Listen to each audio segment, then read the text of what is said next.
তো এতিয়া আমি আঙ্গুৰলতা বাইদেউৰ সমষ্টিৰ পৰা গৈ আছোঁ ঘূৰি। তেওঁৰ সমষ্টিত আজি ৰাতিপুৱা 9টাৰ পৰা এতিয়া 3টা বাজিবৰ হ'ল। তেওঁৰ সমষ্টিটো কটালোঁ। এয়া চাওক, বৰদ্ৰুব সমষ্টিৰ আঙ্গুৰলতা ডেকা বাইদেউৰ সমষ্টি হয় এইটো। ইয়াত চাওক, ৰাস্তা বুলিবলৈ একো নাই আৰু গোটেই পানী পানী, ৰাস্তা বুলিবলৈ একোৱেই নাই। এই গাঁওখনৰ নাম হৈছে, গাঁওখনৰ নাম কি হৈছিলে? কুসুমবৰী, মৰিগাঁও ডিষ্ট্ৰিক্টৰ শিলপুখুৰী পঞ্চায়তৰ কুসুমবৰী। এইখন হৈছে কুসুমবৰী গাঁও হয় বৰদ্ৰুব সমষ্টিৰ। তো ইয়াত বিধায়ক বৰ্তমান আছে আঙ্গুৰলতা বাইদেউ, হয় না? তো বিজেপিৰ বিধায়ক আছে আঙ্গুৰলতা বাইদেউ। তো মই আহি আছো, চাওক এনেকে অসমৰ গোটেই ঠাই ঘূৰিছোঁ, কিন্তু এনেকুৱা ঠাই মানে দেখা পোৱা যোৱা নাই এতিয়ালৈকে। তো ইয়াতে চাওক, ৰাস্তা বুলিবলৈ এইটোৱে মেইন ৰোড ন, গাঁৱৰ এইটোৱে ৰোড। প্ৰায় ইয়াতে 1200ৰো অধিক ভোট আছে আৰু এখেতে মোক গোটেই গাঁওখন ঘূৰালে আজি।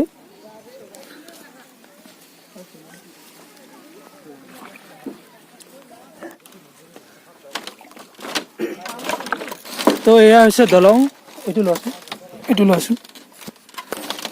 তো এয়া হৈছে ৰাস্তা, এয়া দলং। তো এই হৈছে উন্নতি আঙ্গুৰলতা বাইদেউৰ সমষ্টিত। এই দাদাহঁতে মাছ মাৰি আছে।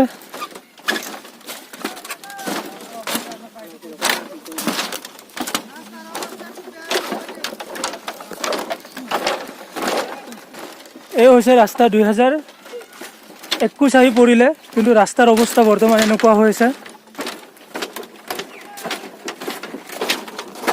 এয়াই হৈছে আমাৰ অসমৰ উন্নতি।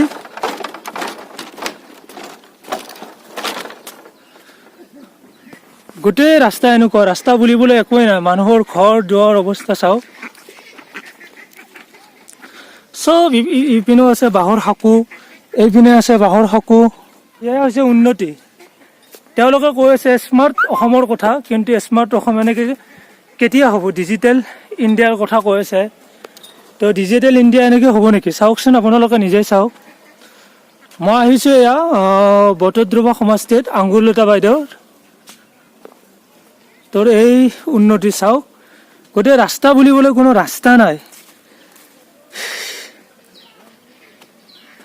চাওক এইবিলাক ৰাস্তা, চাই লওক এখন কিমান দীঘল ব্ৰিজ। এই ব্ৰিজখনেৰে মানে মানুহ ঢুকালে কবৰস্থানলৈকে লৈ যাব লগা হয়। কিমান অসুবিধা এই মানুহখিনিৰ। চাওক এই ৰাস্তাৰ অৱস্থা, এইবিলাক ভাঙি নোযোৱাকৈ মানে সেই দিছে না বাঁহৰ।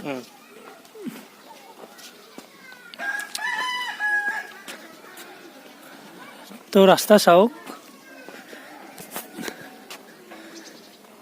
এটাই অনুৰোধ, যদি আঙ্গুৰলতা বাইদেৱে এই ভিডিঅ'টো চাই, আঙ্গুৰলতা ডেকা, তেখেতে যাতে ৰাস্তাটো বনাই দিয়ে। ইয়াত যদি তেওঁ আকৌ মানে জিতাৰ যদি চান্স পায়, সৌভাগ্য যদি হয় তেওঁৰ এই বৰদ্ৰুব সমষ্টিত, তেনেহ'লে যাতে ৰাস্তাটো বনাই দিয়ে। আৰু কোনোবা যদি নতুনো আহে, তেখেতকো অনুৰোধ কৰিলোঁ যাতে ৰাস্তাটো বনাই দিয়ে। এটলিষ্ট মানুহখিনিয়ে যাতে কমিউনিকেশ্যন কৰিব পাৰে ভালদৰে। কাৰণ তেওঁলোকৰ কাৰোবাৰ যদি বেমাৰ হয়, কিবা তেনেকুৱা অসুবিধা হয়, তৎক্ষণাত ইয়াৰ পৰা গাড়ীৰে ওলাই নিয়াটো অসুবিধা। ইয়াত কোনোবা ইমাৰ্জেঞ্চি গাড়ী, এম্বুলেঞ্চ হওক বা তেনেকুৱা কিবা গাড়ী সোমোৱাৰো মানে একেবাৰে বহুত বেছি অসুবিধা হয়। মই নিজে গাড়ী লৈ আহোঁতে আধা ৰাস্তাত গাড়ী থৈ আহিছোঁ, গাড়ী আনিব নোৱাৰিলোঁ। তো একেবাৰে বেয়া অৱস্থা, যাতে ৰাস্তাটো ভালদৰে বনাই দিয়ে, এইটোৱে আৰু। কাৰণ মানুহখিনিক 1000-2000 টকা দি হেল্প কৰি লাভ নাই। গভৰ্ণমেণ্টক মই আকৌ এবাৰ কৈছোঁ, 1000-2000 টকা দি একো লাভ নাই। যদি ৰাজহুৱা কাম কৰি দিয়ে, ৰাস্তাটো কৰি দিয়ে, তেতিয়া মানুহখিনিৰ বহুত লাভ হ'ব। অকল ইয়াতে বুলি নহয়, অসমৰ যিমানবোৰ ঠাই আছে তাতে যাতে ৰাজহুৱা কামবিলাক কৰে গভৰ্ণমেণ্টে, সেই কামটো কৰিলেহে ভাল হ'ব। 1000-2000 পইচা দি কাকো একো লাভ নহয়। অৰুণোদয় আঁচনি কৰি বা বিভিন্ন ধৰণৰ আঁচনি কৰি একো লাভ নাই। 1000 ভৰাই দিলে সেইটো খাওঁতে মানুহখিনিৰ খৰচ হৈ যায়। কিন্তু যদি ৰাজহুৱা কাম কৰি দিয়ে, সেই কামখিনি সদায় মানুহে উপকৃত হৈ থাকিব। তো এইটো অনুৰোধ থাকিল।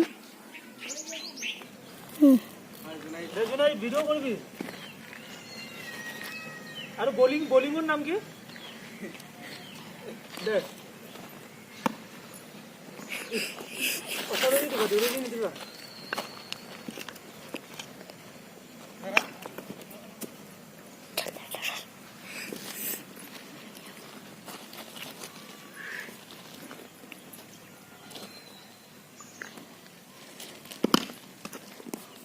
যোৱা নাই না তোমালোকে স্কুলত যোৱা নাই গোটেইকেইটা আজি গৈছিল না গৈছিলে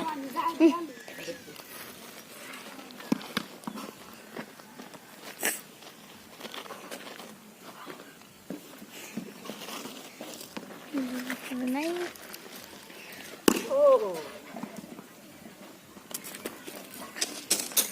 masih beteng kita দিনা এই পাৰিছিল মই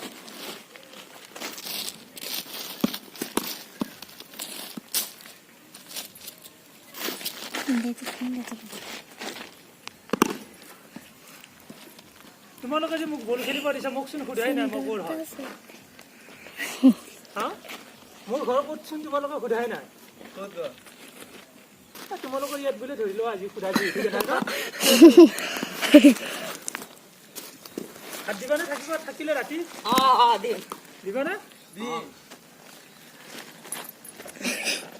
মই গুৱাহাটীৰ পৰা আহিছোঁ গুৱাহাটী হাজো যে আছে হাজো জানা হাজো শুনিছা দাদা মই হাজোৰ হয়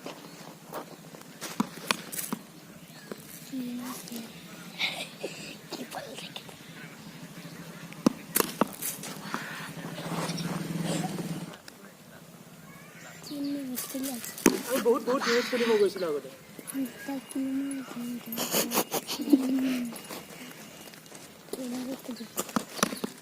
বাবা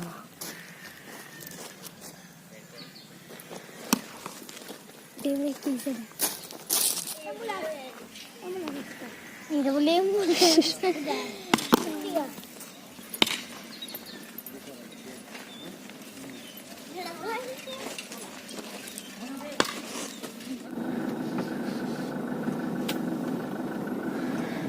তো ইহঁতৰ লগত ক্ৰিকেট খেলিলোঁ অলপ টাইম 5-6 মিনিট মান ক্ৰিকেট খেলিলোঁ তো ইহঁতক এৰিলোঁ ইহঁতৰো বেয়া লাগিছে চাগে